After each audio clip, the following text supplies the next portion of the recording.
I was walking to school. If I was walking to college with my friends, I used to have to walk. I went to a college on the other side of town, so I had to walk 4.6, I think it was, fucking miles to college. It was a fucking nightmare. So I used to walk. Halfway, I meet some other people that towards the end, there'd be a group of 5 or 6 of us along the way.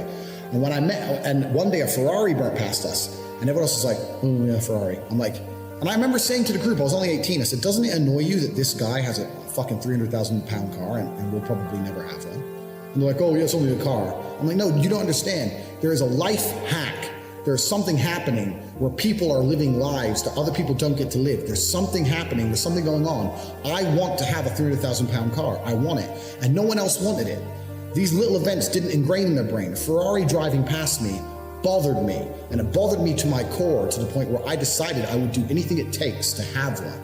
Whereas other people just saw it and carried on with their normal lives. This is the reason I have 6 or 7 supercars and other people don't. Because these small events ingrained in my brain. So this is the second thing, G mindset. First thing, you have to believe you're the fucking man, you can achieve anything. And when I say that, I'm gonna say that again. You have to believe you're the fucking man, and you have to believe you can achieve anything. I'm not saying you can achieve anything easily. I'm not saying it's not gonna take a whole bunch of work. I'm not saying it's gonna happen quickly, but you have to believe you can achieve anything. I'll tell you something now, I don't give a fuck if it's being an astronaut. I don't care about climbing Mount Everest. You give me enough time to train, I will get it done. I know that for a fact because I know who I am as a man. That's the first thing. The second thing is you need to be perspicacious. You need to understand that in this world, there's a whole bunch of people doing amazing shit that you are not doing. And that needs to piss you off, because if it pisses you off, you become motivated all of a sudden. I was the only one who was pissed off when that Aston Martin was next to me and I had my sales job. I was the only one who was pissed off when I saw that Ferrari drive past. Other people were not annoyed by it, and they're not annoyed by it. They're not driven to beat it. You understand? They're not driven to be where that person was. You need to be annoyed, and I'm telling you to be angry. Anger is a fantastic force. Like I said, the world tells you not to be arrogant, it tells you not to be angry. It's 2 things it tells you to do. Don't be arrogant, don't have an ego, and you don't have anger. You're a fucking man, you're a full-grown man. It's perfectly fine for you to be pissed off. It's perfectly fine for you to look around at your life, look at the girl you're fucking, look at the house you live in, look at the car you drive, and get pissed off and go, you know what, I want a hotter bitch, I want a fucking nicer house, and I want a faster car. There's nothing wrong if you take that anger and you direct it in the correct direction. This is the reason I stopped fighting now. People go, why do you stop fighting? Because I fought and I went through hell to get everything I now have. I had nothing when I fought. I had nothing. And I wanted the life I now have. Now I wake up in one of my 3 mansions with one of my 7 supercars and one of my 15 women. What do I need to fight for? Like, people have different motivations for different things. There's some fighters out there who fight for other reasons, you know? My motivation was I was pissed off at the world. And now I'm not as angry as I used to be, so I don't believe I'm as good a fighter as I used to be. I'll still whoop some ass, but I'm not as good as I used to be. So that's why I decided to retire early. But this is the second thing. So first thing, believe you're the man. Second thing, you need to get angry about your situation. You're watching it and you're sitting there. Right now you're watching it and you look around you and you don't own the home you're in, get pissed off. If there ain't a Ferrari on your drive, get pissed off. If you don't have 10 Playboy Bunny level beauties, get pissed off. And well, what the fuck? You need to sit there and realize, whoa. I have a few years of consciousness, and even less than that, I have a few short years as a young man, because age will damage you. I mean, if you're a millionaire in your 60s, it's not nearly as good as being a millionaire at my age. I became a millionaire at 28. So you need to realize you got a few short years as a young man, you're fucking wasting it. You need to sit there and go, fuck, shit, get angry. Because getting angry, forced, directed anger is an extremely powerful force. These are the first 2 things you need to do for a G mindset. This is the third thing, and this is a very, very important thing, because I try and explain this to people and they don't seem to understand it. So I'm going to make this very, very blunt. Nobody, absolutely nobody, gives a fuck about you as much as you're going to have to give a fuck about yourself. Nobody cares about you as much as they need to care to fix your life. Even your parents, even your friends, even all the people who think they care about you, they care about you. Yeah, sure, there may be 2 or 3 people on the planet who genuinely care about you, but nobody is gonna come to your bed, drag you out of bed, fucking drag you to a job, force you to work hard, go and get you a hot bitch and go and buy you a Ferrari. Nobody is going to do that for you. You are never gonna have any of the things you want if you do not get them yourself. Nobody cares about you enough to do it for you. This is absolutely true. The only person who gives a shit about your life truly is you. And if you don't give a shit, then you're fucked. But Point two, get angry. You're going to start giving a shit very soon. And after you get angry, you need to realize that nobody is going to give you the things you want. It doesn't matter if Donald Trump is president or not. I'm a huge Trump fan, but it doesn't make a difference. No politician is going to make you rich. No one else is going to come along and say, I'm going to concentrate my effort on fixing your life. Nobody. You have to understand you are out here alone, absolutely alone. And when you understand these three things, you start to see how a mindset comes together. Nobody's going to save you. You're fucked. It's totally down to you. You're pissed off with your current situation and you want to change it. Plus, you believe you can do absolutely anything. This is how I thought at 18 years old. This is how I achieved so much in the short years. This is how I went from a nobody to a world level athlete and a multimillionaire. Also, people confuse the two. Kickboxing is not boxing.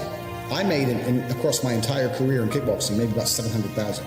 I now have about 8 or 9 million.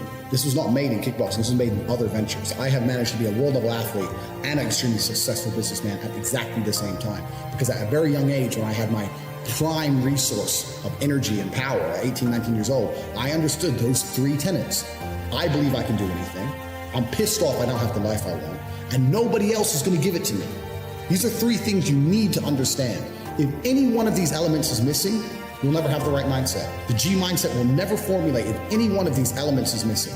All three are absolutely essential. And the sooner you get your act together, the sooner you start to panic and worry and be concerned that you're 24, 25, you're not fucking rich yet. There's 24 and 25-year-olds out there who got a contract for fucking NBA or their parents or they won the lottery or who knows what. There's 24 and 25-year-olds out there who are multimillionaires fucking the hot models. These Instagram girls with 3 million followers, they're getting dicked by someone and it ain't you. And that needs to piss you off. You need to get concerned, you need to get worried, you need, shit, I'm running out of time. You need to get some urgency in your life. Put these three things together is absolutely essential. This is the beginning of the G mindset. When you have these three things totally done, I'll tell you what happens. I'll tell you what happened for me.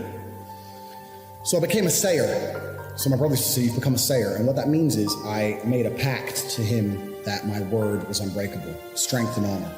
And that if I said something, I meant it. So I'd wake up in the morning and I'd say to my brother, I'm doing 1,000 press-ups today. Once I said it, once I spoke it, it's like a genie, it became true. If I said I was gonna do 1,000 press-ups, I'd do them. Because if I didn't do them, I'd feel guilty within myself that I was the kind of person who talks shit. Because G's don't talk shit. So the three tenets we've already learned, when you've instilled these in your mind, you don't want to be the kind of person who talks shit. So if I woke up to my brother and said, I'm doing 1,000 press-ups or I'm running 20 miles today, I would do it, because if I didn't do it, I'd feel like a dickhead. Because when you instill these mindsets, when your mindset changes, you start to be extremely accountable for yourself. No one's coming to save you. You become extremely accountable. So when you realize that your word is one of the few things you have on this planet, if you say things, you're going to start sticking to them. So then it becomes very easy to train. You say, I'm going to train every day this week. I'm going to train for 2 hours a day. As soon as you said it, it's basically done. If I say something, it's basically done. It's set in stone. If I say something, I'm going to do it. There's no way I'm going to say some words and speak them into existence on this planet. And then I'm going to be the kind of pussy who quits because it's too hard. If I say I'm going to do 10,000 push-ups, I'm going to do it. Because I'm the kind of person who sticks to the words he says. And this is another thing you need to understand with the G mindset. You have to be very, very specific with what you say. Because if you instill your mindset correctly and you start to just say things, just start saying things. Then you hold yourself accountable. Say things you don't even think you want to do. Wake up and go up to your friend or your mom or whoever and say, you know what? I'm going to do 1,000 push-ups today. Say it to people. And they're going to say, no, you're not. So watch me. And then you have a choice. You're either going to succeed like a G or you're going to be a little pussy. And you're going to quit at 310 because it's hard. What kind of man are you? That's a decision you need to make. But if you're the kind of man I was, I'd say shit and I'd fucking stick to it. My brother said, you become a sayer. I used to train with my brother. He'd say, let's do 500. So let's do 2,000. He'd say, well, you've said it now, so we have to do it. I was like, exactly. I said it now, so now we have to do it. There is no surrender. We have to do it. This is another facet of the G mindset. This is number 4. You gotta start saying shit, and your word has to be iron, unbreakable. This translates across everything in life. It's not just training, it translates across everything in life, even relationships. I say to my girlfriend, stop fucking with me or you're out the house. Men say that all the time in arguments, and then they continue to argue for 2 hours. They'll say that, and then they'll argue. If I say that, and she continues to talk shit, I start throwing her shit out the fucking door, because I said it. And if I say something, I mean it. If I look a man in his eyes and say, I'm gonna whoop your ass, shut up. And he continues to talk. I have to kick his ass. I'm careful with what I say. If I tell him to shut up and he doesn't shut up, that's a different thing. If I say shut up or I'm gonna whoop your ass and he continues to talk, I will fuck him up. Because I'm the kind of person, if I say something, I mean what I say. I'm specific with my language and I mean every word I speak. This is another tip. This is number 4. You have to start meaning every word you speak. You say to someone, I'm gonna get rich. You better fucking do it. Otherwise, you're a liar. You're a liar and you're a little bitch. You say, I'm gonna put some muscle on, you better fucking do it. You say, I'm gonna lift this weight, you better fucking do it. You say, I'm gonna go get this girl, you better go get her. You gotta be the kind of person who says things and means them. You promise a guy you're gonna whoop his ass, you better whoop his ass. Don't be a person. 99% of the people out here talk shit. They say things they half mean or things they don't mean. If I say something, I fucking mean it. And this is number 4. This is the 4th element. You've heard the first 3. This is number 4. Everything you say, you must mean. And once you implement that correctly, then you get the ability to motivate yourself to no end. You get unlimited motivation because all you have to do is find the energy to say it. You find the energy to say it, then you have to do it. It's literally that easy. I'd wake up in the morning and say, Tristan, we're running 20 miles today. You'd say, oh, for fuck's sake. It's nearly a marathon. I'm like, yep, let's go. Doesn't matter if it takes all fucking day. I said it. And if I say something, it has to happen. This is the 4th tenet and one of the most important ones because that is the power to unlimited motivation. And that's the power to be taken seriously across all spheres of your life. Be specific with your language. I was in a restaurant the other day, some guy was arguing with his girlfriend. They were talking shit. He's like, you better be quiet. Better be quiet. I kept saying you better be, but there was no threat at the end of it. I didn't really like that. Like, if you're gonna make a threat, make a fucking threat, idiot. But my point is, he's trying to make a threat, but he has no threat in the end because it's empty and the bitch is ignoring him. All these things translate across your entire sphere. Or if you say to a girl or a guy, you better be quiet or else, and then you don't follow through, they're gonna remember that shit. Even on a subconscious level, they're gonna remember that shit and your word's gonna be devalued. My word has value.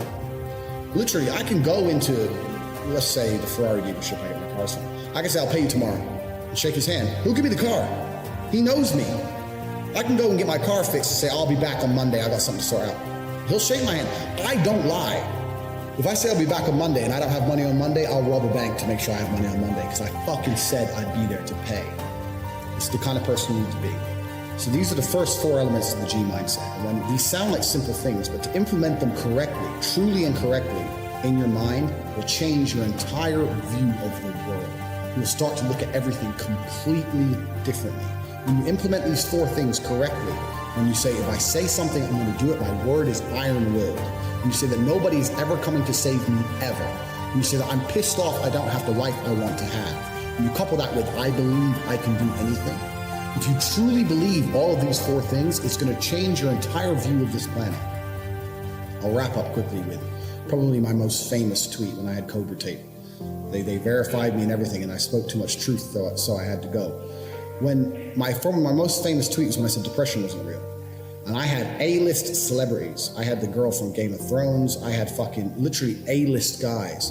Because who's that dude from No Country for Old Men? And he was a bad guy in Bond as well. I actually quite liked him as an actor until he came for me. I was having arguments with all these people. And everyone's telling me how dangerous my mindset is. What is dangerous about believing that you control your own mind? Because if you implement the 4 things I've just told you, depression becomes garbage. Depression is not a thing anymore. Feeling depressed is real. You can be depressed with your situation. I just told you, number 2, get depressed, that's fine. But believing you can fix it yourself is the important key. Sitting there believing that depression is some monster from the sky that strikes your brain and now you have no control over it and you must take pills every day is the absolute enemy to a G mindset. I don't give a fuck how depressing my situation. The only person who can change it is me. The only person who can change how I feel about my situation or try and affect the situation directly is me. Even if you put me in a situation I can't change, if you put me in jail and I'm depressed because I'm in jail, I still refuse to succumb to depression. I refuse to collapse mentally and give up. I know the only person who can control my mind is me. Nobody's coming to save me. No doctor with a pill is coming to save me. Depression isn't real. Depression is a state of mind designed to motivate you to find a life that doesn't depress you any further. That's all it is. Now you have to decide, are you man enough to go and get it done, or are you going to sit around and cry? And depression, the reason I talk about depression a lot is because depression in the Western world is the cure-all. It's the cure-all excuse. And this is what people are using. my life's shit because I'm depressed. No, you're depressed because your life is shit. It's the other way around, and you're refusing to acknowledge that, and you want to sit there and live a shit life and pretend that some disease has struck you. And the reason you know that's bullshit, anyone out there who's depressed, I'll tell you something, you're not depressed, you're a coward. That depression is a real thing, and that your life is terrible, and this ailment has destroyed your life because you're desperate to defend your excuse. If depression was really terrible, you wouldn't want to defend it. If depression was really so bad, and I'm telling you it's not real, and I know how to fix you, and if you implement a mindset like mine, you become immune to depression. If depression was so terrible, you'd listen to me and think, I need to try what this guy does. I need to